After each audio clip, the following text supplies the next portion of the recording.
Desire is the word on the tip of your tongue. It's the morning mist, haunting the potential of the day. It dances at the edge, a half-formed word we chase. In that delicious, almost knowing, that electric pause before naming, we find ourselves suspended between what is and what could be.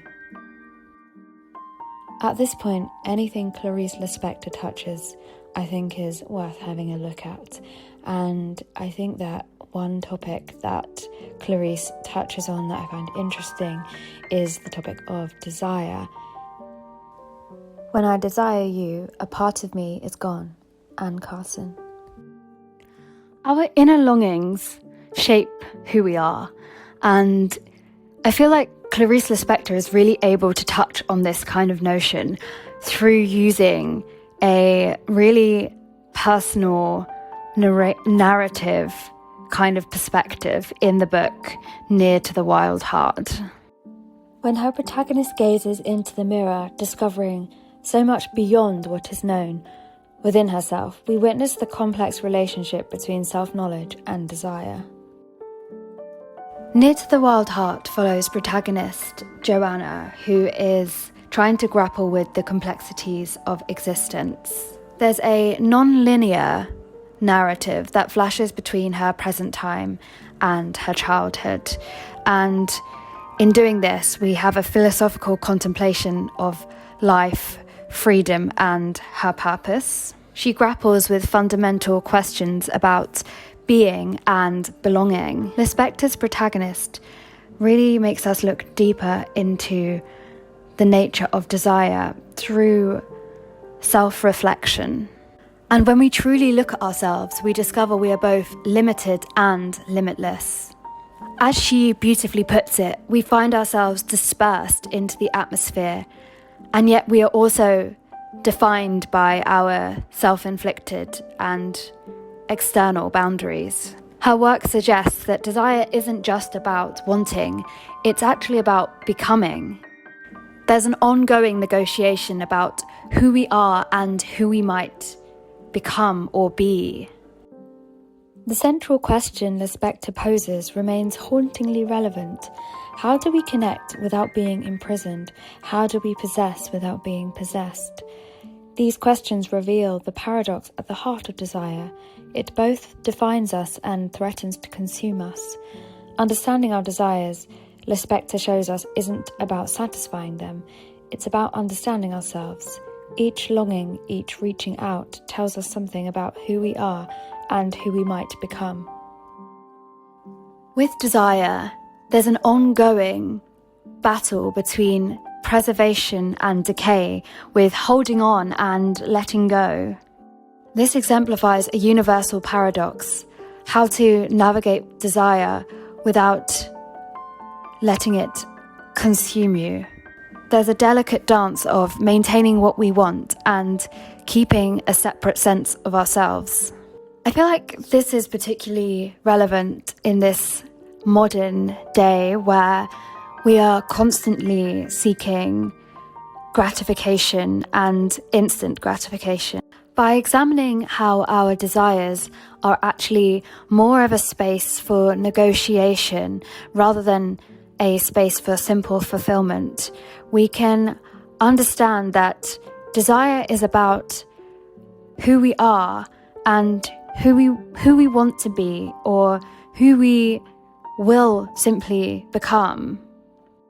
Basically, desire is about sitting on the fringe of the action happening. It's just before the change or transformation begins.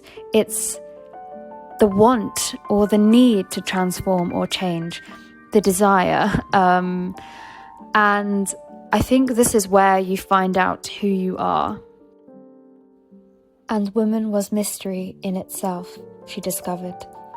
There was in all of them a quality of raw material, something that might one day define itself, but which was never realized, because its real essence was becoming. Wasn't it precisely through this that the past was united with the future and with all times? It's kind of like if we were to imagine a river there's this kind of eternal flow that you can never touch the same part of that river twice as the water passes through you and past you. Women are characterized as this thing that is not a fixed state, this constant change and development of character, this version of yourself that's in flux. The point is that there's this kind of constant change, and this constant change is a reflection of a connection between your past self and your future self. In Carson's work with Eros the Bittersweet, she explores how the ancient Greeks viewed Eros as existing in the space between desire and fulfillment. Through Socrates' perspective, Eros is portrayed as a transformative force that reveals to us our current state, our deficiencies, and our potential. Eros operates at the boundaries of human experience, in the gaps between reaching and grasping, between expressing love and having it returned. This concept of Eros helps us understand not just desire itself, but how desire shapes our understanding of who we are and who we might become. As Socrates tells it, your story begins the moment Eros enters you. That incursion is the biggest risk of your life. How you handle it is an index of the quality, wisdom, and decorum of the things inside you. As you handle it, you come into contact with what is inside you in a sudden and startling way. You perceive what you are, what you lack, what you could be. And now I wanted to bring up Anne Carson, who works with the pantheon of Greeks and Greek mythology, and she kind of has this understanding of desire as a revelatory force, which sort of backs up what Lispector is kind of also doing. And I want to look specifically at the book Eros, the Bittersweet.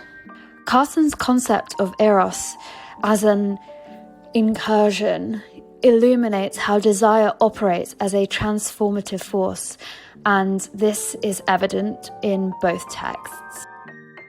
The intrusion of desire forces a confrontation with the self, much like how Lispector's protagonist experienced moments of profound self-recognition.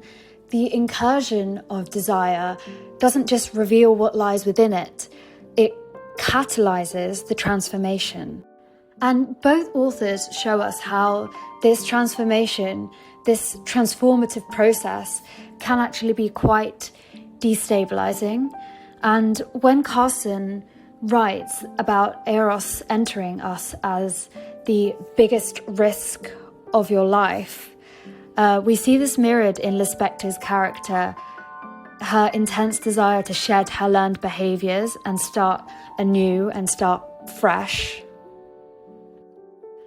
And the boundary between self and possibility becomes permeable in these moments of desire.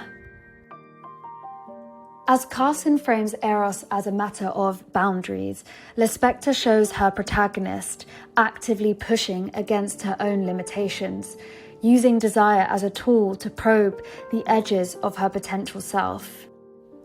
While it might be tempting to view Lispector's treatment of desire through the lens of self-delusion, her work actually presents a more complex vision of desire as a transformative force for self-discovery and becoming. Her protagonist experiences desire not as a form of self-deception, but as a profound yearning for renewal and metamorphosis, evident in the character's wish to cut away everything she had learned and start fresh. This desire manifests as an intense internal force. It suggests not self-seduction, but rather a genuine drive for transformation. Through Lispector's lens, desire emerges as a powerful vehicle for understanding both our limitations and our potential for growth, functioning less as a means of self-deception and more as an ongoing negotiation between who we are and who we might become. The emphasis lies on not seducing oneself, but on the continuous process of becoming, where desire serves as a catalyst for authentic self-discovery and personal evolution.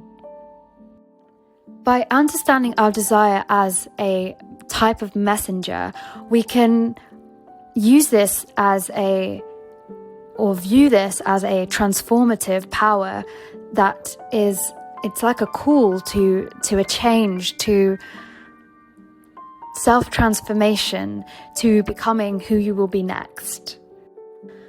I feel like the main point here is that we shouldn't try to control desire. We should allow it to illuminate a path, to show us the way, but don't let it be more than a messenger, and don't let it overtake you and make you lose your sovereignty over yourself and your selfhood. But let it be a light that can guide you into your future. Let desire be what it's meant to be, which is the path between your past self, your present self, and your future experiences and your future self.